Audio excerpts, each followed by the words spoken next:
Hey everybody! And guess what? You know you saw the last video that we got the kitten, but we found the mama cat. This is our mama cat that we named Angelina. And then over here is Cookie, and Cookie is Angelina's baby. Back and forth the others. You got it? Yeah, I got it. Okay, go. Okay.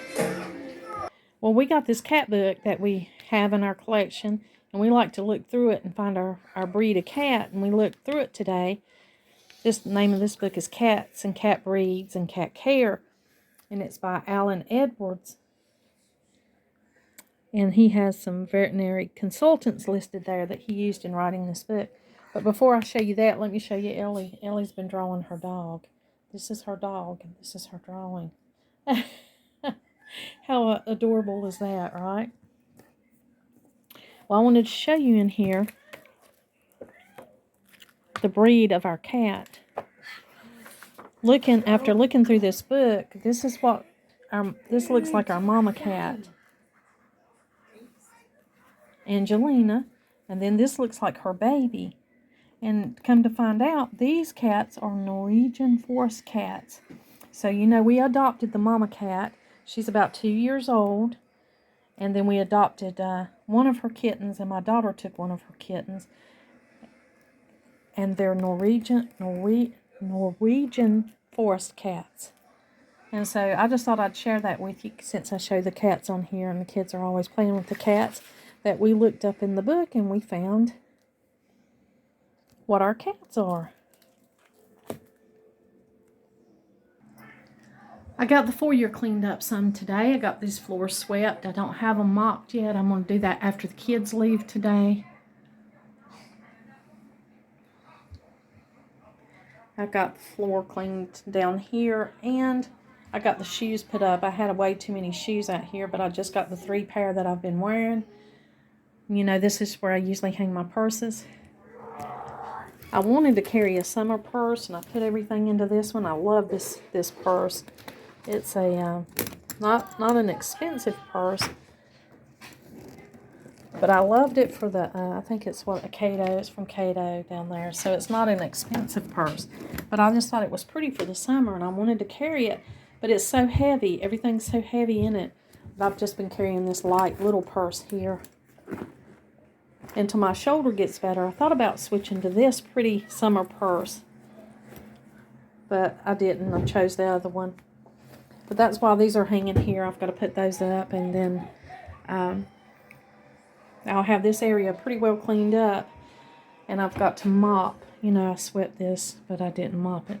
I got to get all this cleaned up, so I've been busy doing that today. It has rained, and the gardens are wet. But I still wanted to show you some things in them. I wanted to show you how they were looking now that we've had plenty of rain and everything is wet.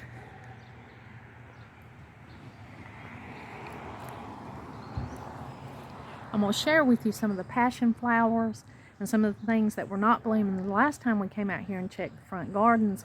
I just like to show you how much they change within a matter of a few days, whether we have rain or whether it goes a long period without rain. It's just interesting to see how much everything changes. Now, these daylilies have been blooming, and they're coming to the end of their bloom. We probably have maybe a week more of new blooms left right here. And then this will not bloom, and I'll cut these back. This is called a butterfly weed or pleurisy root. It is an herb, and it is a home to the monarch butterflies. The monarch butterflies, they use this and reproduce in these, so we have quite a bit of that going. It is a butterfly milkweed, it's called. And then we have some intertwined right here in this Queen Anne's lace. Speaking of the Queen Anne's lace, look how heavy all the Queen Anne's lace is with all the rain.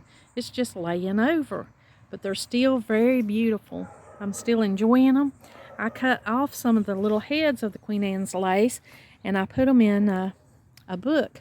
I'm pressing them so that I can keep some of the blooms and make maybe put them in a frame. I've got one framed in my bathroom, but I thought about making a bigger arrangement of that and putting it somewhere else, because you know I just love this flower so much, and so does this little bee. This little bee loves this flower. The hanging baskets are looking good. The bird baths they've got filled up with natural rain. And look at the passion flower. The passion flower has just bloomed everywhere. Such a beautiful, beautiful plant. Such a beautiful flower. It looks so tropical, and it's native to our region. And of course, if you've watched my channel, you know I love to make jelly out of the maypops that come from this passion flower plant. It's unique and very delicious. But these flowers are beautiful. They're just beautiful.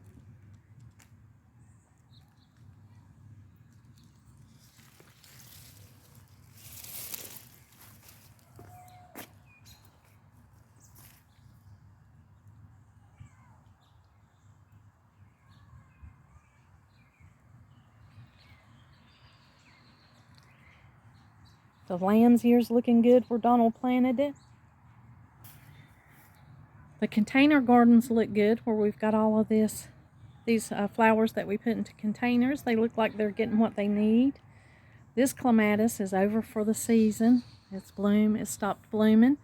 Look at these pretty little wispy seed pods that a clematis has. Aren't those pretty? I don't even mind that this thing's quit blooming because the seed pods are so pretty. The new sage I put here is blooming. Doing well. It's not blooming, but it's flourishing.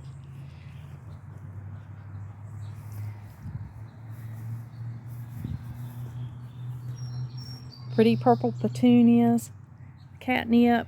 Got a few purple coneflower over there. We've got the elderberry blooming. I don't use the elderberries, although there are many things you can make with the elderberries. You can make elderberry cordial.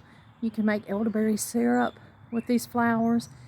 And there's many things that you can make, but I just let the elderberries turn into the flowers. I let them turn into the berries because that's what I use the most.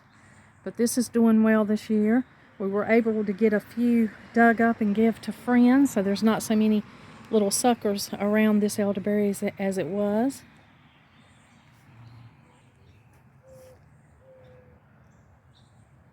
Always glad to see the echinacea come back. I love that herb. It's a welcome herb in my garden. And the perennial herb garden is looking really good. Here's some more of that butterfly weed, that butterfly milkweed. We call it pleurisy root. That's what we always called it growing up. And here's this, I call it status. And it's blooming. It don't look like there's as many blooms on it as there were last year, but it's still going to be pretty. And when it blooms, it's the color of the house, so it really looks pretty. It matches it when it blooms out here. And of course, there's that red one. It's a different kind. You can tell by the leaves, but it's got a little red bloom on it. Hopefully, it'll get as big as this one. And the knockout roses are still producing. And of course, they'll produce until frost. The perennial herb garden's looking good. That new pineapple sage is looking good. That's the one blooming red here. Got another rosemary. There are some marigolds coming up from last year from the garden, and I just let them come on up. The oregano is there. This tree that me and Donald, that he got from his mom that we tried to root, it is not going to make it. We're going to have to cut off all that dead, cut it down to about 1 foot, because I think the root is still alive. So we're going to have to cut all that dead off, and we'll do that on a sunny day.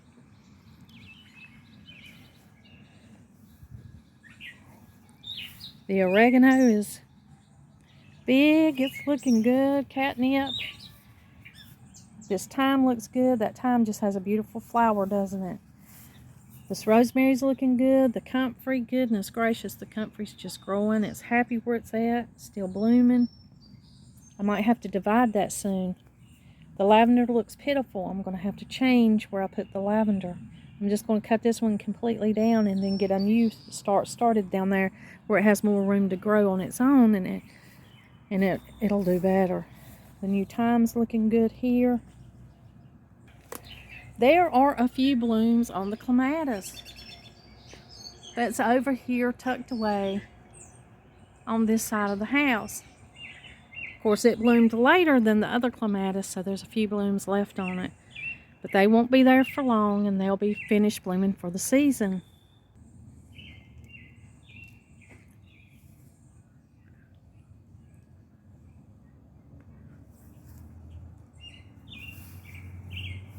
Still a lot more buds to come out here on this knockout rose. I love this thing. I think it's beautiful.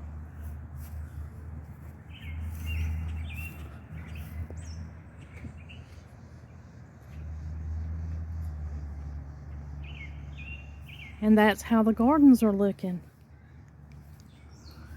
After this last bout of heavy rain, I didn't have to water the hanging baskets.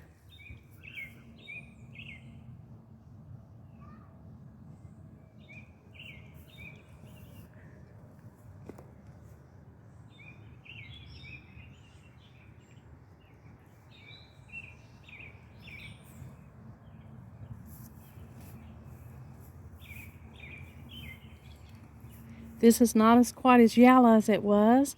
It's got greener. It's turned darker green. Excuse me. There's this fat hanging basket. It's still looking pretty. It's getting enough rain. Over here's the elephant ears, and of course this area over here on the side of the house that kind of looks wild. This passion flower, it has a red bloom. I have yet to see it bloom. It still hasn't bloomed. But I'm thinking it will, maybe it will by the end of the year. These begonias still look good. Still got a few raspberries going on.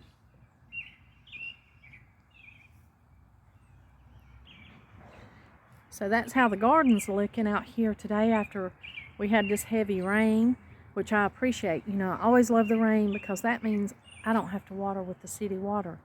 And I love for it to go ahead and rain and soak all these flowers and all these hanging baskets. It helps out a lot. And of course, the plants love the rain. They'd rather have the rain than they have the garden hose.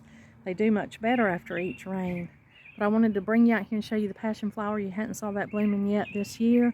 There was other things out here in the garden. I wanted to show you the progress of it. David's hot, so we're going to go find him a different shirt. Yeah, we've been